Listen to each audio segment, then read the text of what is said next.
Audio visual books by Aparna চ্যানেলে আজ আপনাদের পড়ে শোনাব জাতকের গল্প মহালোহিত। প্রাচীনকালে বারাণসীরাজ ব্রহ্মদত্তের সময় বুদ্ধদেব বলদ হইয়া এক গৃহস্থের বাড়িতে জন্মিয়াছিলেন। তখন তাহার নাম ছিল মহালোহিত।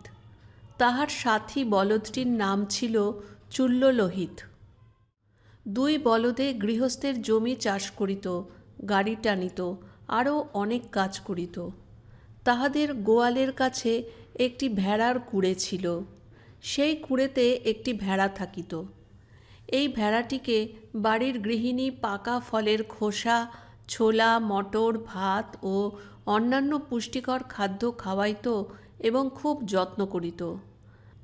পাশেই বলদ দুইটি ঘাস বিচালি খাইত আর ভেড়ার আদরের আতিশয্য লক্ষ্য করিত। মহালোহিত ইহা দেখিয়া দুঃখিত হইত না, নিবিষ্ট মনে ঘাস বিচালি চিবাইত। চূল্যলোহিতের ইহা ক্রমে অসহ্য হইয়া উঠিল। ভেড়াটিকে সুখাদ্য খাইতে দেখিয়া তাহার আহারে অরুচি জন্মিল। মহালোহিত ইহা লক্ষ্য করিয়া একটু হাসিয়া বলিল, ভায়া, তোমার কি কোনো অসুখ করেছে? চূল্যলোহিত: না, শরীরে কোনো অসুখ করেনি। মহালোহিত: তবে মনের অসুখ? মনের অসুখের কারণ কি? চূল্যলোহিত: কারণ কি তা আবার জিজ্ঞাসা করছো দাদা? দেখছো না গিন্নিমার ব্যবহার? মহালোহিত: কই, আমি তো গিন্নিমায়ের কোনো অন্যায় আচরণ দেখতে পাচ্ছি না ভাই।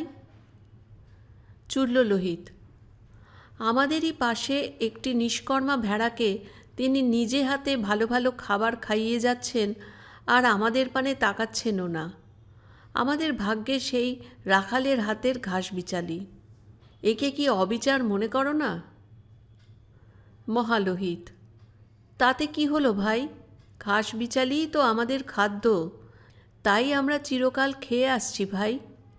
আমাদের 14 পুরুষও তাই খেয়ে আসছে।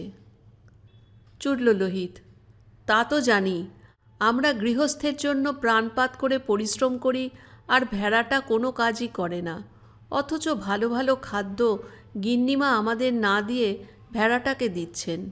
এমন অন্যায় আচরণ কখনো দেখিনি।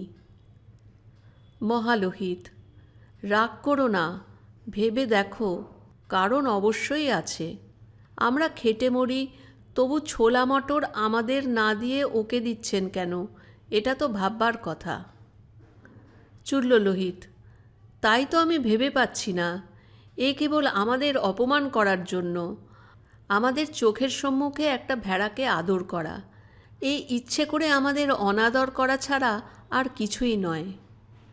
আমি আর মন দিয়ে এদের কাজ করব না, কাজের ক্ষতি করবারই চেষ্টা করব। মহালোহিত: ভায়া, অমন কাজ করো না, একটু চিন্তা করে দেখো। গৃহস্থ বড় সজ্জন, তিনি এতদিন আমাদের প্রতিপালন করেছেন, তার অপকার করো না।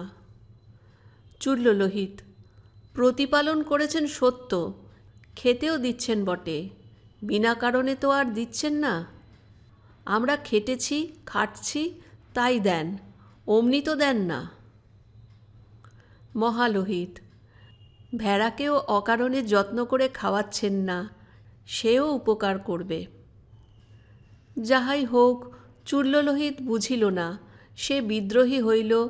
সে মন দিয়ে আর খাটিত না, কাজের ক্ষতি করিত, ভালো করিয়া খাইত না। কিছুদিন পরে গৃহস্থের কন্যার বিবাহ উপস্থিত হইল। বিবাহের দিন প্রাতঃকালে দুইজন লোক ভেড়াকে বধ করিয়া তাহার মাংস খণ্ড খণ্ড করিয়া কাটিতে লাগিল। সে দৃশ্য দেখিয়া চূল্যলোহিত মহালোহিতকে বলিল, দাদা, 1 মাস ধরে সুখাদ্য খাওয়ানোর এ কী পরিণাম? ব্যাপার কি? মহালোহিত: ভায়া, আমি তো আগেই বলেছি, ভেবে দেখো, কন্যার বিবাহের জন্যই গৃহস্থ ভেড়াটিকে পুষেছিলেন। যাতে মাংসের পরিমাণ বেশি হয় সেজন্য ভাত রুটি খাইয়ে ওকে মোটা করানো হচ্ছিল। ওকে যেদিন আনা হয় সেদিন ওর যে ওজন ছিল আজ তার দ্বিগুণ হয়েছে। বিনা কারণে প্রভুগৃহিণী নিজ হাতে ওকে খাওয়াননি। তুমি মিছিমিছি না বুঝে গৃহস্থের উপর রেগে তার ক্ষতি করছিলে। চূল্যলোহিত: হ্যাঁ দাদা, আমি এখন বুঝেছি। না বুঝে রাগ করে বড় অন্যায় করেছি।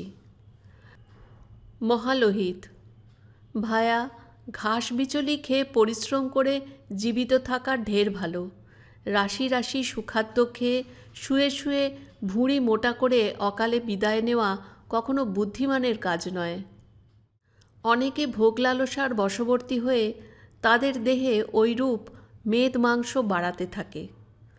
তাদের দেখে নিজের অদৃষ্টকে ধিক্কার দেওয়া ঠিক নয়, কর্তব্যকর্মে অবহেলা করাও ঠিক নয়। নাদুস নুদুস দেহ দেখে হিংসা করো কেন? তার পরিণাম দেখলে চোখে ভুল করো না যেন।